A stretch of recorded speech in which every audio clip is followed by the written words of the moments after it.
El Gobierno Nacional ha tomado la decisión de poner nuevas medidas para la exportación del maíz. Es difícil marcar si es un cepo, si hay alguna limitación, qué es lo que finalmente procura o pretende el gobierno con estas nuevas medidas. Lo cierto y lo concreto es que tiene un impacto en el productor. ¿Tiene un impacto en el precio del maíz también? Bueno, lo vamos a charlar con David Miazo, economista, jefe de FADA. ¿Cómo te va, David? Muchas gracias por atendernos. Muy buenos días, un gusto estar conversando con vos. Bien, bueno, ¿cómo explicar? A ver, son nuevas medidas, porque está esta batalla semántica, si se quiere, que en algún momento es una limitación a las exportaciones. El gobierno dice, las exportaciones están abiertas, no hay ni un cepo, no hay ninguna restricción. ¿Qué es lo que en realidad se impone desde el gobierno? Efectivamente es una restricción a las exportaciones de maíz. Hay una restricción entonces. Es una restricción. Lo que efectivamente vamos a ver una vez que empecemos a tener las estadísticas de estos próximos meses es que la cantidad exportada de maíz va a bajar, porque de hecho, y hasta en la propia argumentación de la medida, el gobierno, el Ministerio de Agricultura decía que se tomaba esta medida porque se estaba alcanzando o se había alcanzado el saldo exportable, entonces se toman medidas para limitar las exportaciones precisamente, aunque después en la batalla semántica se trata de decir que en realidad no están abiertas como para reducir un poco el ruido, pero David, efectivamente son una restricción. Déjame ver si entiendo. Es decir, ¿por estas medidas se van a reducir o si se cumplen las medidas se pueden mantener? Porque es distinta esa situación. No sé si me alcanzo a entender. Hay medidas que van a hacer que se exporte menos, pero porque no se van a cumplir lo que pide el gobierno, o porque va a haber una limitación de no poder hacerlas. Va a haber una limitación de no poder hacerlas. Bien, ok. Como para tener una idea de ya un poco la parte técnica, si te parece que la cuente, de la medida. Los exportadores, para poder exportar granos, tienen que llenar unas declaraciones, se llaman declaraciones juradas de venta al exterior. Los exportadores van comprando la materia prima a los productores y después van anotando esas exportaciones que normalmente son las DJB, declaraciones juradas de venta al exterior, 360, que les permite al exportador exportarla a lo largo del próximo año. Eso es la operatoria más normal. Ahora lo que se hizo fue decir, bueno, solamente van a poder anotar para exportar en los siguientes 30 días y solamente con barcos nominados, es decir, que ya se diga qué barco es el que se va a entrar, además de algunas otras trabas que deja cierta discrecionalidad a la aprobación o no de eso. Bueno, ¿qué pasa?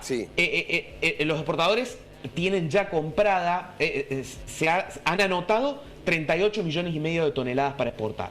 Pero efectivamente se han exportado 26. Es decir, que todos los embarques más inmediatos ya los tienen comprometidos por cerca de 12 millones de toneladas. Entonces, esto lo que evita es que los exportadores puedan seguir comprando maíz a los productores, y eso es lo que va a terminar generando un impacto en la baja del precio del maíz, que es justamente el objetivo buscado por el Ministerio para el porqué de esta medida para el Ministerio. Exactamente. En realidad, el objetivo es que baje el precio del maíz con esta medida. Claro.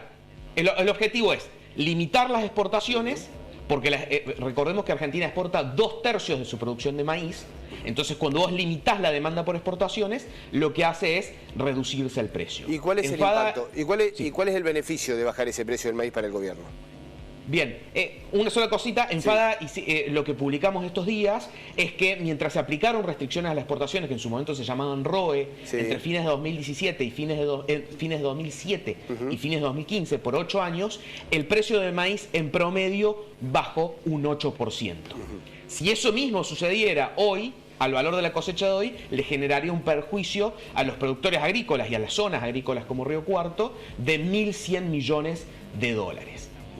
Ahora, ¿quién se beneficia o por qué tomar una medida de ese tipo? Claramente se beneficia todo aquel que consuma maíz. Si el maíz está más barato, un feedlot que consume maíz compra el maíz un poco más barato, un tambo, una producción avícola, una producción de cerdos, digamos que son todos los consumidores internos de maíz, pueden comprar el maíz un poco más barato. Probablemente esto pueda estar alineado con alguna idea de que el maíz no tenga impacto en el precio final en las góndolas. Claro. Pero nosotros también hemos hecho estudios que mostramos que, por ejemplo, la carne vacuna, que el animal ha pasado por feedlot, que es un tercio aproximadamente de la producción donde sucede esto, el maíz solamente representa el 11% del precio final de la carne en el mostrador. Es decir, que si el precio del maíz bajara eventualmente un 8%, estamos hablando de un impacto del 0,9% por única vez. Ínfimo, realmente es ínfimo. David, y metiéndonos un poco más en política, digamos, porque parece ser que el gobierno da un paso hacia adelante, bueno, algunos lo han visto así, es más, el comunicado de la mesa de enlace lo vio de esa manera, un paso hacia adelante con el tema de la liberación de la exportación a China, con el tema de la vaca, e inmediatamente aparece esto del maíz. Es una relación, ¿no?, que va permanentemente con un tira y afloje, si se quiere. Sí, tal cual, parecería ser como vos decís, una de cal y una de arena, pero en general van un poco en contra en general de la producción agropecuaria, porque así como se liberó un porcentaje de lo que es vaca, las exportaciones de carne siguen restringidas. Es decir, toda la liberación, la flexibilización que se ha dado hasta ahora alcanza algo así como el 65% de la exportación de carne, es decir, que sigue restringida un 35% de la exportación. Y ahora se suma esto del maíz, que es cierto, no es un cierre total, pero son una serie de restricciones que lo que van a hacer es efectivamente que se termine exportando menos. Entonces, en general son medidas que un poco terminan yendo en contra, en un contexto donde el gobierno realmente la tiene muy complicada con la inflación. Ayer vimos el dato de 3,5% de inflación, 52,5% en el último año, y que al mismo tiempo está emitiendo muchos pesos para poder inyectar dinero en la economía, que vuelven a generar inflación, y a su vez trata de tapar los huecos limitando alguna exportación, poniendo algún programa de precios. Es realmente una situación bastante compleja, donde se tapa de un lado y se destapa del otro, la famosa sábana corta. Como economista, ¿confías en este nuevo programa de precios? No, la verdad es que no, porque un programa de precios como este solo tendría sentido en el marco de una política antiinflacionaria, de una prudencia fiscal, de una reducción de la emisión monetaria. Solamente en ese contexto tendría sentido. No tiene ningún sentido un programa de precios en un contexto. Acabo de sacar un tuit que muestro que de julio a hoy el Banco Central viene emitiendo para financiar al Tesoro 5 millones de pesos por minuto. Si estoy imprimiendo esa cantidad de pesos, los pesos pierden valor y no hay ningún tipo de programa de precios que le pueda poner una contención a eso. A lo sumo, lo que se genera es una postergación del tema. Bueno, tiro parte de los aumentos de precios a enero en vez de que se den hoy, por un lado, que ese es uno de los efectos, y el otro efecto es que en realidad lo que queda dentro de los acuerdos de precios es una porción minúscula de todo el consumo. Que además justamente se consigue menos en los barrios populares, menos en los almacenes de cercanía. Digo, y en el interior del país todo, ¿no? Digo que en el interior del país todo, porque prácticamente no llega. Exactamente.